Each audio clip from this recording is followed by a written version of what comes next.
प्रश्नकाल को विपक्ष के द्वारा चलने नहीं दिया गया। समूचा विपक्ष और विशेषकर कांग्रेस पार्टी के इस प्रयास की मैं घोर निंदा करता हूं।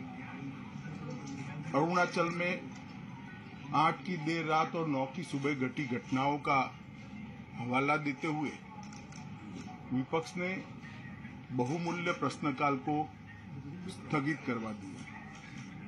इसका कोई औचित्य इसलिए नहीं था कि पार्लियामेंट्री अफेयर्स मिनिस्टर ने स्पष्टता से कह दिया था कि 12 बजे इस देश के रक्षा मंत्री श्री राजनाथ सिंह जी इस विषय पर सदन के सामने अपना बयान रखेंगे। जब बयान रखने की बात कर ही दी तो इसका कोई औचित्य नहीं था। मुझे भी थोड़ा आश्चर्य लगा। फिर मैंने प्रश्नकाल के सूची को देखा तो 5 नंबर का प्रश्न देखकर मैं इनकी चिंता समझ गया। 5 नंबर के प्रश्न है राजीव गांधी फाउंडेशन के FCRA रजिस्ट्रेशन को रद्द करने के बारे में। अब उन्हीं के कांग्रेस के ही सदस्य के द्वारा ये प्रश्न पूछा गया और जवाब में बहुत स्पष्ट था।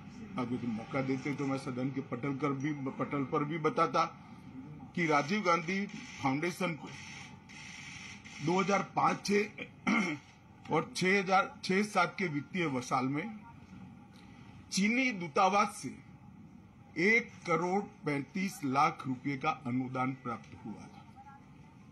चूंकि FCRA के कानून और उसकी मर्यादाओं के अनुरूप नहीं था तो नोटिस देकर पूर्णतया कानूनी प्रक्रिया का अनुपालना करते हुए गृह मंत्रालय ने इसका रजिस्ट्रेशन रद्द किया था। फाउंडेशन ने अपना रजिस्ट्रेशन सामाजिक कार्यों के लिए करवाया है और ये जो राशि चीनी दूतावास से मिली इसका उपयोग भारत चीन संबंधों के विकास पर शोध करने के लिए ये पैसा दिया गया है। अब मैं कांग्रेस पार्टी को पूछना चाहता हूं कि इन्होंने शोध तो जरूर किया होगा। क्या उनकी शोध में 1962 में जो हजारों हेक्टेयर भूमि भारत की चीन ने हड़प ली वो शामिल था क्या? और शोध इस पर किया तो रिपोर्ट क्या आई है? नेहरू जी के प्रेम के कारण सुरक्षा परिषद में भारत की स्थायी सदस्यता बलि चढ़ गई। इस विषय को उन्होंने शोध का विषय बनाया था क्या? और अगर बनाया था तो इसका नतीजा क्या हुआ? जिस वक्त गलवान के अंदर हमारे सेना के वीर जवान चीनियों से भिड़ रहे थे उस वक्त चीनी दूतावास को अधिकारियों को कौन रात्रि भोज दे रहा था? वो उनकी शोध का विषय था क्या? अगर था तो उसका नतीजा क्या हुआ? जब उनकी सरकार थी तो 2006 में भारत में चीन के दूतावास ने पूरे अरुणाचल और पूरे नेफा पर दावा कर दिया। वो उनकी शोध का विषय था क्या? अगर शोध हुई तो उसका नतीजा क्या हुआ? 25 मई 2007 को चीन ने कांग्रेस के ही मुख्यमंत्री दोरजी खंडू को वीजा देने से इनकार कर दिया क्योंकि ये तो हमारा ही हिस्सा है अरुणाचल। ये भी शोध किया गया क्या? 13 अक्टूबर 2009 को मनमोहन सिंह की अरुणाचल यात्रा पर चीन ने आपत्ति जताई, वो आपने जांच किया है क्या? और 2010 में चीन ने जम्मू कश्मीर के लोगों को ट्रिपल वीजा जारी करने की प्रथा शुरू की, ये भी क्या आपका शोध का विषय था? 2011 में कांग्रेस सरकार ने चीन की धमकी के बाद हमारे रोड और वाइटल बॉर्डर इंफ्रास्ट्रक्चर्स का निर्माण डैम चौक में रोक दिया। ये क्यों रोका गया? इसकी भी शोध की है।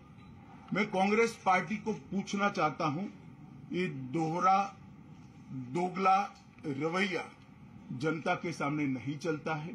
जनता सब देख रही है। आपके परिवार द्वारा चलाया गया फाउंडेशन, उसका FCRA रजिस्ट्रेशन चीन की दूतावास से मिले हुए अनुदान से समाप्त हुआ है। आपके ही समय में हजारों किलोमीटर भूमि अवैध रूप से हमसे हड़प ली गई है।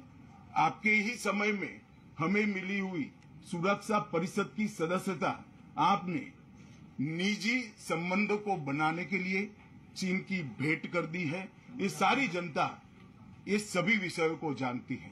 मैं इतना स्पष्ट कहना चाहता हूं कि भारतीय जनता पार्टी की सरकार है, नरेंद्र मोदी इसके प्रधानमंत्री है, और जब तक भारतीय जनता पार्टी की मोदी सरकार चल रही है, 1 इंच जमीन पर भी कोई कब्जा नहीं कर सकता। कल अपने सेना के जवानों ने जो 8 की देर रात को और 9 की सुबह को जो वीरता दिखाई है, मैं इसकी भूरी भूरी प्रशंसा करता हूं। इन्होंने घुसे हुए सभी लोगों को कुछ ही घंटों में वापस खदेड़ दिया और हमारी भूमि का रक्षण किया है। हाँ, राजीव गांधी फाउंडेशन के FCRA लाइसेंस रद्द होने का एक दूसरा भी कारण था। इस्लामिक रिसर्च फाउंडेशन की, जिसका प्रणेता जाकिर नायक है, जाकिर नायक को पूरा देश जानता है, उनसे भी 7 जुलाई 2011 को 50 लाख रुपया राजीव गांधी फाउंडेशन ने प्राप्त किया था। मैं पूछना चाहता हूं, राजीव गांधी फाउंडेशन के कर्ता धर्ता जो कांग्रेस की फैमिली पार्टी है उसी के सदस्य हैं, तो आपको ये पैसा जाकिर नाइक ने किस मकसद के लिए दिया था, इसकी भी स्पष्टता देश की जनता के सामने होनी चाहिए।